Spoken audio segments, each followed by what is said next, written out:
Alright, ladies and gentlemen, today we're going to be doing the alternator on the Chevy Express van. Pretty quick and easy. Alternator is right on top over there. Obviously, you have to have the right tools to make this job quick and easy, but basic hand tools is all you're really going to need. Things we're going to need to remove is obviously the power cable going to the battery. We need to remove this overflow tank for the radiator and possibly the air cleaner. Probably not, but maybe, just to give us a little more room. And then the belt.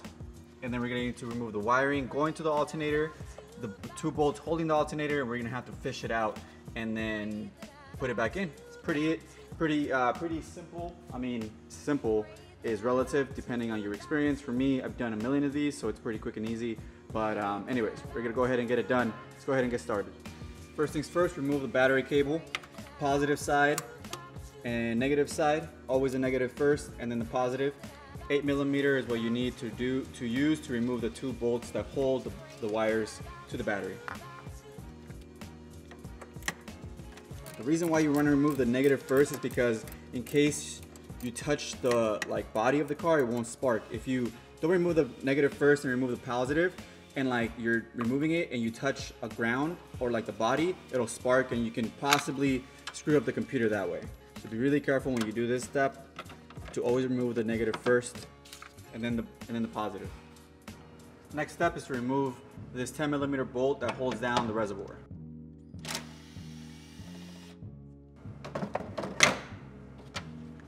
And it just pops right out just like that. Move it to the side. The reason why we're removing this bad boy is so we can reach in there and remove the tension off the belt from the tensioner. Quick tip, always put the bolts back in where you remove them so you don't lose them. This way you always know where they go and you don't lose them. Tensioner is in there. Let me get the flashlight. Hopefully you guys can see it. It's right there. It's gonna be a 13mm bolt that you need to use a wrench on. Let me get it all set up, guys. All right, so tensioner, it's a 15mm wrench actually. It's right there, and the way you're gonna move it, it's gonna be to the right, which is clockwise, to remove the tension off the belt. Okay, like that. Okay, with the tension off the belt, we can remove the belts now. Put it to the side. Don't remove it fully because you don't want to forget what routing it is of the belt, but you know, be careful there. Just remove it enough for you to get it out of the way, and then the two bolts are right there, one here and one there, and the wiring that goes behind it. So I'm gonna go ahead and remove the alternator first because I can't reach the wiring from the back. So I'm gonna remove the two bolts, remove the alternator, move it forward a little bit, then I'll be able to remove the wiring going to the alternator. Okay, the bolts are 15mm. I'm gonna be using my swivel head Harbor Freight ratchet, 12 inches, and then I think that's gonna be enough for me to get in there. So I'm gonna break them loose first, and then I'll go ahead and use the air ratchet to finish it off. Okay. Boom. It's one. One hand, boys. One hand. Look at this. Oh yeah. Harbor Freight, baby. That's how we do it. Shit. Ghost. The ghost. The shop ghost is back at it. The door slammed.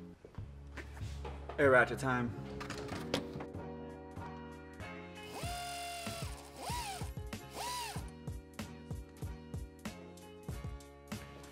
Okay, got the alternator loose. I remove one of the wires, the little wire that goes to it. Now I gotta remove the power wire that goes behind it. It's a 10mm. I'll be using a ratcheting wrench to get in there and remove it.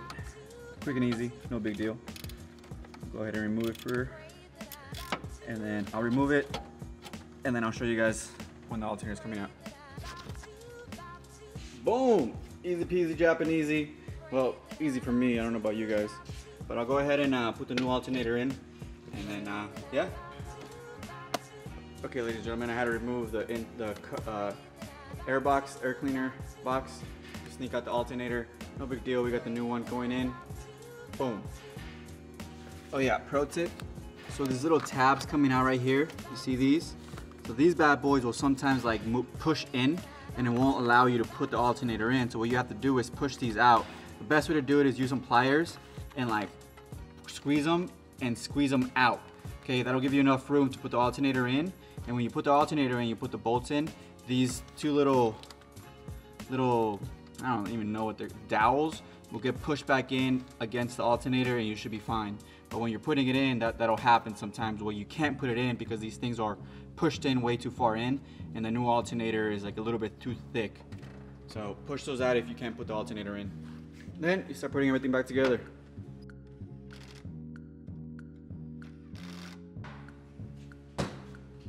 Okay, last thing you do is turn it on, make sure the belt's routed properly, and you make sure that the alternator is charging the battery.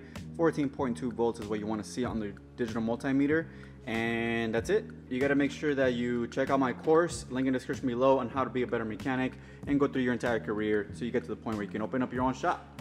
Thanks for watching.